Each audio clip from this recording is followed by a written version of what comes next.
क्योंकि मानसकार कहते हैं सतसंगति दुर्लभ संसारा निमिष दंडमहु एकहु बारा। इस संसार में भगवान का जो सत्संग है, भगवान की जो कथा है, वह अत्यंत दुर्लभ है। लेकिन इस संसार में भी यदि एक निमिष मात्र के लिए भगवान की कथा मिल जाए तो हमारा कल्याण है। क्योंकि भगवान की कथा का कार्य ही यही है। तौ कथामृतम तप्त जीविनम कविभिरीडितम कलमसापहम। महाराज श्रवण मंगलम श्रीमदाततम भुवि गृह्णन्ति ते भूरिदा जना। हमारे परमपिता परमात्मा श्री राधा कृष्ण की कथा ही ऐसी है कि जो महाराज इसको जो श्रवण करेगा ना, बस सत्य यही है कि श्रवण किया जाए। यदि श्रवण करेगा ना तो श्रवण मंगलम, केवल ठाकुर जी की कथा श्रवण करने से हमारे जीवन में क्या होगा? मंगल होगा।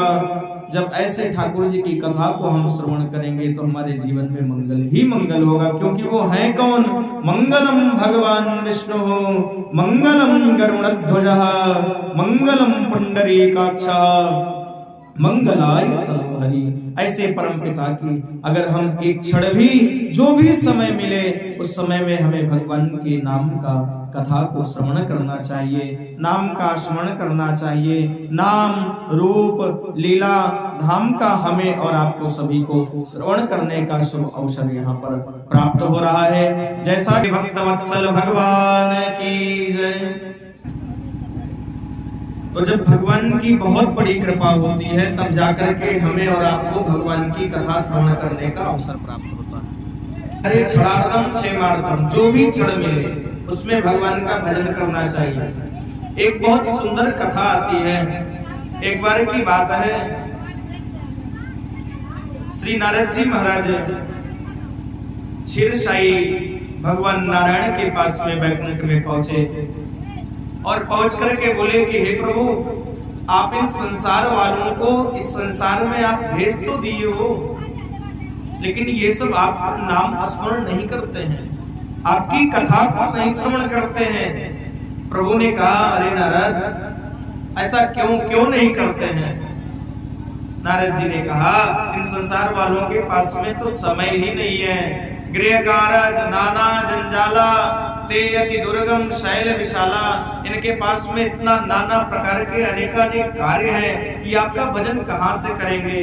अरे जितना कर लेते हैं उतना ही अच्छा है। नारद जी बोले, हाँ महाराज, पूरा दिन का काम धाम करने के बाद रात में जब लेटते हैं तो कहते हैं श्री सीताराम श्री सीताराम। हे प्रभु, आपकी कृपा से आज का दिन हमारा अच्छा बीता, और एक आध बार भगवान का नाम लेकर के सो जाते हैं और ये लोग भजन नहीं करते हैं।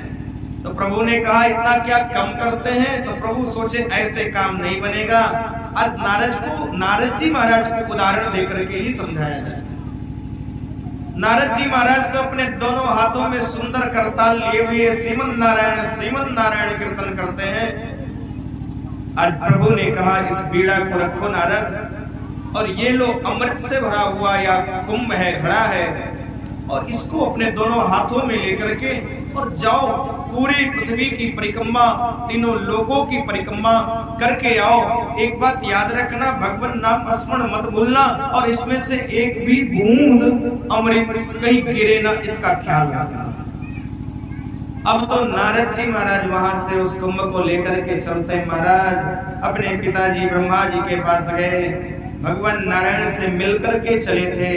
भगवान कैलाश में भगवान शिव जी के पास में गए और पूरे संसार का महाराज परिक्रमा किए। लेकिन नारद जी का मन केवल एक ही चीज में लगा था, भैया कहीं घड़े में से एक भी बूंद अमृत का ना गिर जाए। और महाराज पूरी यात्रा में उन्होंने कहीं भी भगवान नाम स्मरण नहीं कर पाए, नहीं किया। भगवान को भूले हुए थे, अपने उसी में व्यस्त थे। जब नारद जी महाराज भगवान के पास में आए, कुंभ को रखे, घड़ा को रखे, भगवान को प्रणाम किए, तो आज प्रभु ने कहा, नारद, कितनी बार तुमने भगवान का नाम गाया, कितनी बार तुमने हमारा स्मरण किया? घड़े को लिए तुम घूम तो रहे थे, उस घड़े को लेकर के कितनी बार हमारा नाम लिए? नारद जी महाराज हाथ जोड़ करके बोले, प्रभु एक ही बार मैंने भगवान का नाम नहीं ले पाया। क्यों नहीं ले पाए? बोले महाराज इसलिए नहीं ले पाया क्योंकि आपने ये जो घड़ा रूपी जो मुझे जिम्मेदारी दे दी कि इस घड़े को लेकर के जाओ, परिक्रमा करना, लेकिन एक बूंद अमृत का गिरे ना, इसलिए हम एक भी बार भगवान का नाम, आपका नाम नहीं स्मरण कर पाए। तो भगवान नारायण ने कहा, अरे नारद तुमसे तो अच्छा है संसार के लोग ही हैं, संसार के प्राणी हैं, किसानी खेती करने वाले प्रभु जी लोग हैं, कम से कम ये जो संसार रूपी, संसार में रहते हुए घड़ा रूपी जो इनको कार्य सौंपा गया है, पत्नी का, बच्चों का, परिवार का, कुटुंब का पालन पोषण करना, खेती बाड़ी इत्यादि करना, अरे उतना करते हुए कम से कम रात में सोते समय एक बार हमारा नाम तो ले लेते हैं, और तुम तो एक भी बार नाम नहीं ले पाए। तो महाराज तब नारद जी को समझ में आया कि गृह का रजना जंजाला ते अति दुर्गम शैल विशाला, उसमें एक बार नाम लेते बहुत है, इसलिए अपने जीवन में वैसे भी आप कुछ ना कर पाओ, यत् फलम नास्ति तपसा ना योगेन समाधिना तत् फलम लभते सम्यक् कलौ केशव कीर्तनात्। इस कलयुग में भगवान का नाम संकीर्तन से बढ़कर के कोई दूसरा साधन नहीं है। जो भी समय मिले नाम जपते रहो, काम करते रहो, क्योंकि मानसकार कहते हैं कर से कर्म करहूं भी नाना, और महाराज मन राखूं जहां कृपा निधाना। आप सुबह सुबह उठो, कल सदगुरुदेव भगवान कह रहे थे ना, आप रोटी बना रहे हैं तो किसके लिए? ठाकुर जी के लिए। आप सुबह में उठे, भैया स्नान किस लिए? और किसी को रिझाने के लिए नहीं, अपने गोपाल जी को रिझाने के लिए हम सुबह सुबह सुंदर स्नान कर रहे हैं। महाराज हम पूज्य गुरुदेव भगवान, कल जब मैं ठाकुर जी का पूजन करने चला तो मैंने अपना संध्या बंदन करके ठाकुर जी का पूजन करो। क्यों?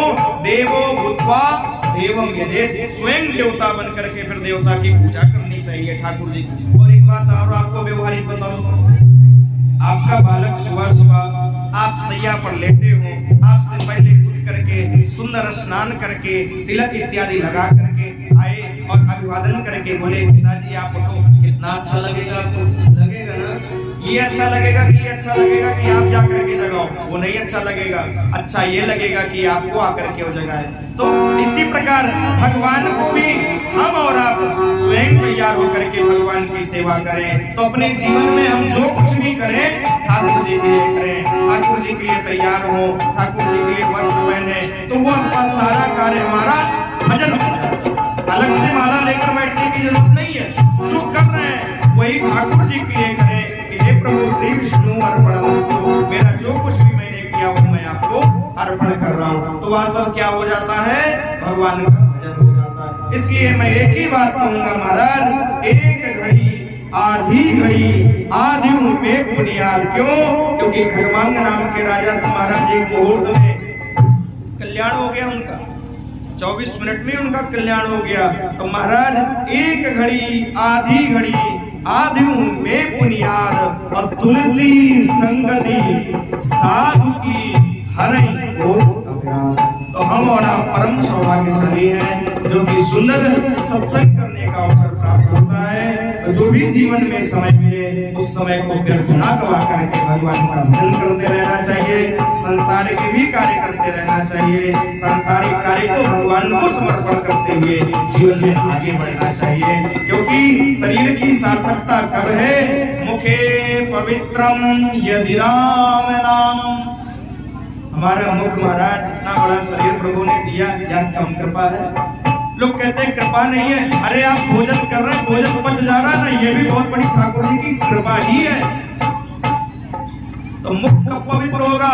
मुखे पवित्रम यदि राम नाम। इस मुख के द्वारा जब मधुर मधुर नाम, एक संत बहुत सुंदर बात कहते हैं कि महाराज लोग कहते हैं ब्राह्मणों मधुर प्रिया, यह सूत्र इसका पूरा श्लोक ऐसा है, कृष्णा प्रिया अलंकार प्रियो विष्णु, जलधारा शिव प्रिया, नमस्कार प्रियो भानु, ब्राह्मणो मधुर प्रिया।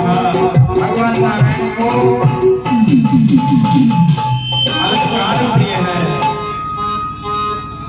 भगवान शिव को जलधारा प्रिय है, और भगवान सूर्य भगवान को नमस्कार प्रिय है, और ब्राह्मण को मधुर प्रिय है। तो बोले कौन सा मधुर है? मिठाई रसगुल्ला नहीं, बोले राम रामेति मधुरम, भगवान का जो नाम राम है वही मधुर है। ऐसे मधुर नामों को मुख से जब लेंगे तब मुख की साथ सकता है। मुखे पवित्रम यदि राम नामम, हस्ते पवित्रम यदि पुण्यदानम, पादौ पवित्रो यदि तीर्थयात्रा, हृदय पवित्रम यदि वेद ज्ञानम। इसी के साथ